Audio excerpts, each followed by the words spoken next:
I'm here with Jim Cramer on the floor of the New York Stock Exchange. Jim, you wrote a piece in Real Money today about, we've got all these retail bankruptcies, but we've got these REITs that are actually performing well. Yeah, they've actually been the best, I'd say maybe among the best performers in the stock market. So you say to yourself, media stocks have been in bull market mode, real estate investment trusts have really been in a bull market mode, and consumer packaged goods have been pretty strong.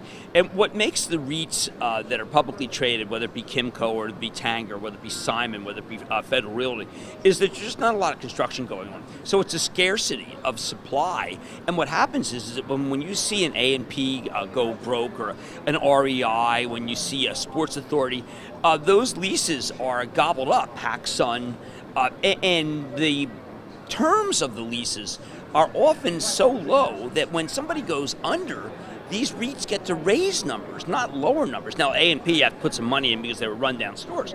But when you go and you look at the granularity of each of these, they've managed to be able to augment. And I think the best one in terms of seeing what they've done is what Don Wood has done at Federal Realty. He's very honest at the beginning of this conference call. He actually talks about how they misjudged the rents in one place. But they've been able to add housing, and they've created kind of mini towns and put movie theaters in, a lot more restaurants in. You can't Amazon a movie theater. You can't Amazon a restaurant. You can't Amazon a pet store, so that the surviving companies in the mall are either differentiated from Amazon, or they're paying more for rent because we're just not putting up a lot of shopping centers and shopping malls and strip malls, and the only guys who are adding are these companies because they're powerhouses and they can borrow at very low rates. Jim, any concern about the valuations, though? Because you point out that many of these stocks are near 52-week highs. Well, I think that when you've got, I wouldn't buy at these prices. I think that one of the things that's happened when you get these roving bull markets, as I call them, is they reach a certain high where you just say, well, wait a second, I'm paying too much,